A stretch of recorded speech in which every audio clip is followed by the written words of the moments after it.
are we seeing a situation where people are being lulled into a false sense of security? Well, that's exactly. We've seen a decline in the SDHIs and the azoles in the last couple of years. Very quiet years for disease. Yes. And the programs have worked. And the natural tendency of every grower, or many growers, is just to repeat what worked last year. And I fear that could be the problem. They may have to repeat it anyway, because that's... There's not much else. But I guess what we've got to think about tweaking, is how can we make that a little bit more robust? And I think, the multi-sites are the obvious place to turn this year. They're the one group that hasn't changed in its efficacy. So we really should be maximising the use of these multi-sites. And if that means stepping in at T1.5 this year because the azoles and SDHIs aren't performing quite as they were, then maybe that's a good strategy. I would be cautious about a general recommendation to put that second or mid leaf 2 application on. I think that should be dependent on the crop and the conditions. There is a danger with it, Stephen. I've seen him practice. One part of the danger is, so you spray your T1 on the 5th of May. Even say it's not especially early, we could pick a date. Then you decide to go back with your T1.5 on the 15th of May or the 18th of May, depending on how much acreage you're doing. You could be not getting till your T2 then, because you're saying, well, I sprayed last week. Your T2 could become the 2nd of June, the 5th of June, which is really T2 point something. As in, it's suddenly...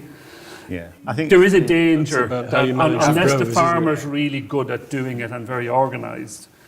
I think as Stephen says, it's not a routine. You can't routinely advise a T1.5 because, as you say, sometimes it makes a mess because to try and get a farmer to go in and spray a week after he's only just sprayed leaf 2, they say, well, I only sprayed a week ago, and these fungicides are systemic, aren't they? They still have to go in the crop and unfurl the leaves and see which leaf is there, but just sending them an alert saying most of our reference crops are 10 days ahead of where they were last year, you ought to be out making sure it is leaf 3 that's coming out and it's not leaf 2. So you know you're going to be putting your flag leaf spray on the 20th of May. If you've put your T1 spray on, you've checked leaf emergence, leaf 3 was nearly fully emerged, you sprayed, and it's the middle of April. 15th to the 20th. You know you've got 4 weeks before you're going to put a flag leaf spray on. Leaf 2 is going to be exposed. So that's the time when we would be recommending a T1.5, where there is that, you know that leaf 2 is going to be exposed for a couple of weeks. But there is 4 to 4.5 weeks, you'd say? Is it that what you... But even if it's only the tip of leaf 2 that gets exposed early... I think it's interval and weather, My thinking just is on that even if we give more general advice, or in certain situations, T1.5 is a good idea.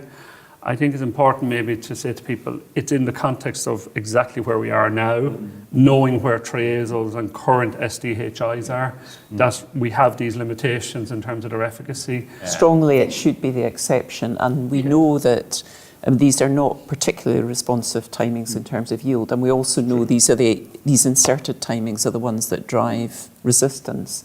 So they should be the exception, and you'll know where things have been stretched. I think the message about targeting leaf layers is getting through, but people, there's many reasons why then timing is compromised, weather being the key one, and those crops, and these are the ones where you react and do the T1.5, but it shouldn't be generic.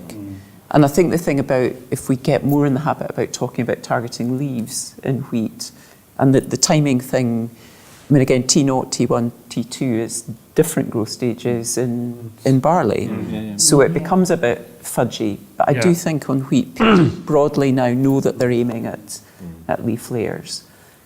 But if you're dealing with large acreages and variable weather, it's not a perfect science.